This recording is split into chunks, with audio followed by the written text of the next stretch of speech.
ಅವರೆಲ್ಲ ಬಿಜೆಪಿನ ಅಥವಾ RSS ನಮ್ಮ ಕಾಂಗ್ರೆಸ್ ಅವರೇ ಅದನ್ನೆಲ್ಲ ನೋಡಬೇಕು, ನೋಡ್ತಾ ಇರ್ತೀನಿ. ಏನು ಸರ್ ಈ ಸಂದರ್ಭದಲ್ಲಿ ನೋಡುವಂಥದ್ದು? ಸ್ನೇಹಿತರು ಎಲ್ಲ ಹಳೆ ಸ್ನೇಹಿತರು ಒಂದ್ಸಲಿ ನೋಡೋದಷ್ಟೇ.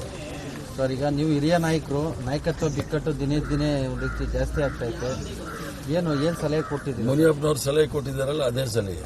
ಆದಷ್ಟು ಬೇಗ ಕೇಂದ್ರದಲ್ಲಿ ನಾಯಕತ್ವ ಇವ್ರನ್ನ ಕರೆಸಿ ಮಾತಾಡಿ ಬಗೆಹರಿಸಬೇಕಾಗುತ್ತೆ. ಯಾಕಂದರೆ ಕೇವಲ 140 ಜನ ಶಾಸಕರು ಮಾತ್ರ ಕಾಂಗ್ರೆಸ್ ಪಕ್ಷವನ್ನು ತಂದಿರತಕ್ಕಂಥದ್ದಲ್ಲ.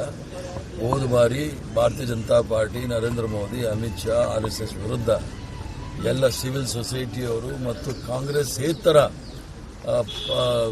ಜನಸಾಮಾನ್ಯರು ಬಿಜೆಪಿಯ ವಿರುದ್ಧ ಕಾಂಗ್ರೆಸ್ನ ಗೆಲ್ಲಿಸಬೇಕು ಅಂತ ಗೆಲ್ಲಿಸಿದ್ದಾರೆ. ಅವ್ರಿಗೆ ನೋವಾಗದ ರೀತಿಯಲ್ಲಿ ನಾವು ನಡ್ಕೊಳ್ಬೇಕಾಗುತ್ತೆ. ಕೇವಲ ನಾವೇ ಗೆಲ್ಲಿಸ್ಕೊಂಡಿದ್ದೀವಿ ಅನ್ನೋದು ಸುಳ್ಳು.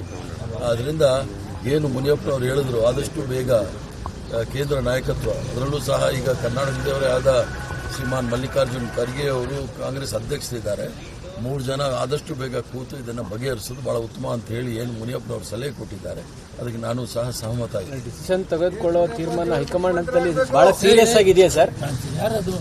ಡಿಸಿಷನ್ ತೆಗೆದುಕೊಳ್ಳುವಂತ ವಿಚಾರದಲ್ಲಿ ಹೈಕಮಾಂಡ್ ಬಹಳ ಸೀರಿಯಸ್ ಇದೆಯಾ ಈ ತೀರ್ಮಾನ ತೆಗೆದುಕೊಳ್ಳಬೇಕಾದ ವಿಚಾರದಲ್ಲಿ? ಯಾಕಂದ್ರೆ ಬಿಹಾರ ಎಲೆಕ್ಷನ್ ಅಂತ ರಿಸಲ್ಟ್ ನೋಡಿದಿರಿ, ಬೇರೆ ಬೇರೆ ಚುನಾವಣೆಗಳಲ್ಲಿ ಕಾಂಗ್ರೆಸ್ಗೆ ಹಿನ್ನಡೆಯಾಗಿದೆ.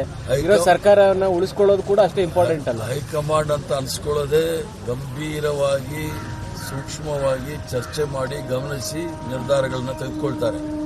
ನಮ್ಮ ನಿರ್ಧಾರ ಜನಸಾಮಾನ್ಯರು ಮತ್ತು ಕಾರ್ಯಕರ್ತರ ಏನು ಅನಿಸಿಕೆಗಳ ಅನುಗುಣವಾಗಿರುತ್ತೆ. ನಾಗ್ಪುರದಿಂದ ನಾವು ಯಾವುದೇ ಡೈರೆಕ್ಷನ್ಸ್ ತಗೊಳ್ಳೋದಿಲ್ಲ.